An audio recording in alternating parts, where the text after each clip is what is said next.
Hello, people, and welcome to Desert Trippin. Boy, it's been a little while. We had some health crap going on that's in the rear view mirror now, so feeling a lot better, on the mend, so to speak, and anxious to get out and show you some new shit. And that new shit we're going to show you today, hopefully, and you know this from the thumbnail, will be Burro Schmidt mine. It's a really cool, I think it's kind of historical. I think Burro Schmidt was in the Ripley's Believe It or Not, and maybe in the Guinness Book of World Records for, I don't know what the exact title is, but he was a single man, one human burrowing through a mountain, and I guess he holds the record for a single human being tunneling the longest distance through solid rock. And that achievement took him something like, depending on which account you read, between 32 and 38 years. And I'll explain later. But we'll explore his camp and his tunnel, and we'll walk a few miles in his footsteps and maybe learn a few things about the guy. So thanks for coming along. Sun's very bright here, and we have a few hours to drive, so I'm gonna turn the camera off here, and we'll come back once we're a little closer. Okay, so good news. We made the correct turn on the Red Rock Randsburg Road, and it's just a few more miles, and then we go off-road, probably up into those mountains up there, and if it's the right mountain, it would be Copper Mountain, part of the El Paso Range. That's where we're heading. Okay, people, over and out, 3, 2, 1. Okay, people, we made it onto the dirt road. It's a little bouncy, but it's so far seems pretty drivable. There's some big ruts, but we have a little extra lift kit on this element, and we can high-low the road, and we haven't scraped yet, so there's a good amount of gravel here, so it's not too sandy. Looks good so far, but we're just starting out. We have like maybe 7 more miles to go. Pretty damn bouncy up here, and there are some soft areas that you have to approach them with a little head of steam so you have momentum to carry you through and not get bogged down. And you have to weigh that out with not going so fast that you hit a big rock and get a flat tire. So a lot of treacherous little obstacles here, but we're making progress.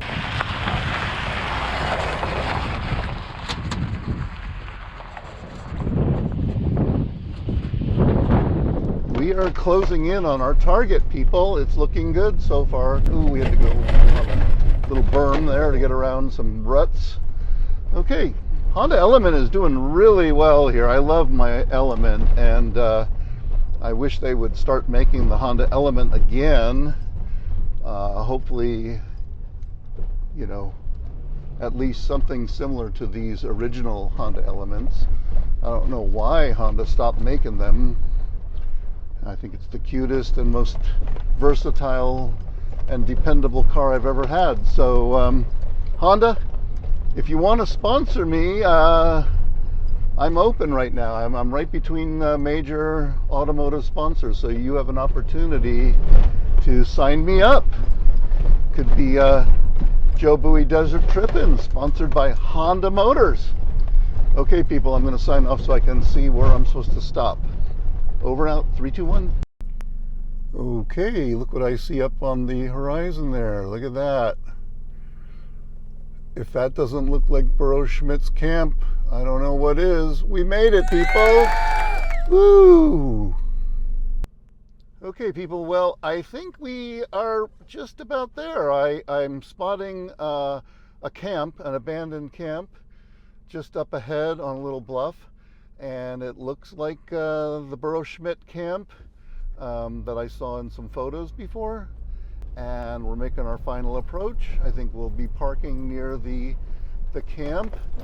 We'll explore. We'll see how much access we have. I know they have to protect it from vandals and looters and whatnot, but we're just here to record and leave no trace. So yeah, we're here. Okay, people, hello. And it's a little windy here. I hope you're able to hear me okay. We made it to the Burro Schmidt mine site. This is the camp where Burro Schmidt and the caretaker lived. We're going to walk through here. It looks like the fence is kind of not really holding up very well. These trees are coming back to life after the winter, and here's the front entrance to this is Tonie Seger's cabin, and it's a little more spacious, and it's been tagged, unfortunately, but it's still in good shape. It's still standing, has a lot of sunlight. She had electrical, so probably some kind of a generator. Be careful where we walk because the floor is kind of mushy. And this from the living room, I guess this might be a dining room or something, maybe a bedroom.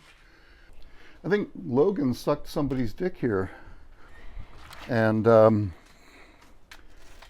this might be a dining room or a reading room. She's got shelves, maybe cabinets for, and this could be a bedroom. I'm guessing at everything just because of the layout. I mean, she could have had it set up any way she wanted, right? This might have been a dining area adjacent to a little bathroom with a sink, a cute little sink here. A lot of rodent droppings in a little bathtub, maybe a shower at one point. Tonie Seger and her husband bought the claim years later and settled here. I think her husband died 1 year after living here. It was a little too harsh for him, maybe, and they had to pack their water up. So this is the kitchen, obviously, and there's a little side door here coming outside. So here's the outside view of Tonie Seger's cabin. Look at the roofing material, antenna. Roof's got a big hole in it right up there. But she did have those asbestos, or not those shake tiles, I think, shale. So this here,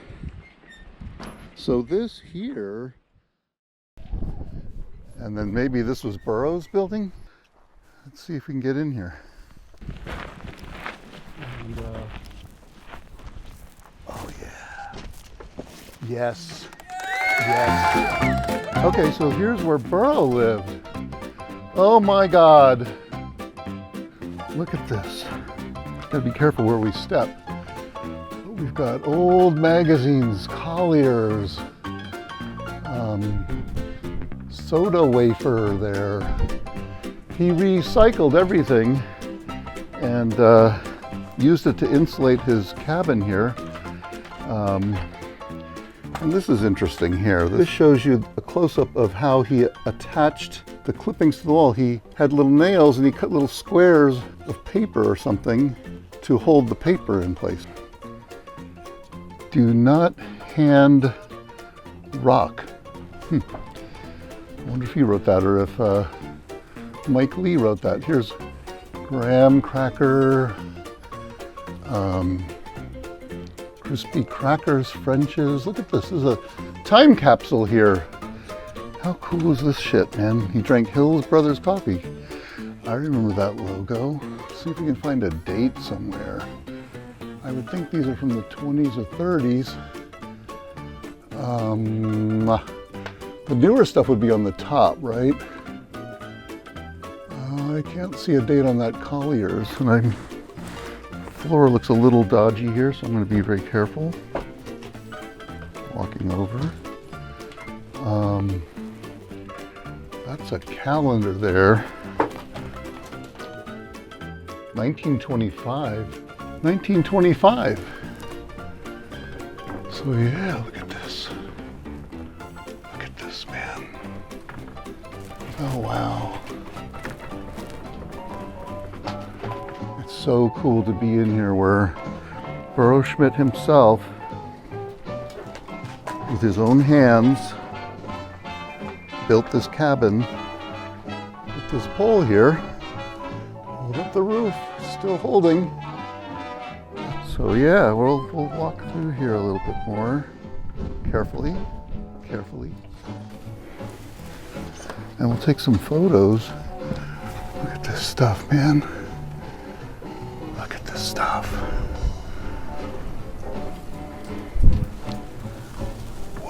What an amazing little spot. He was a unique dude. There's some fabric here in the corner. Maybe there was a little hole. He was trying to patch up these windows.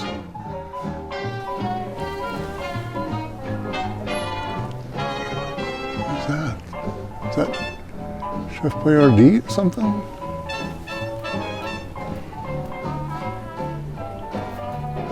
Oh, Sunshine Crackers. The baker of the Sunshine Crackers. He liked French's mustard. Yeah, he was into certain products here. How cool is this? All right.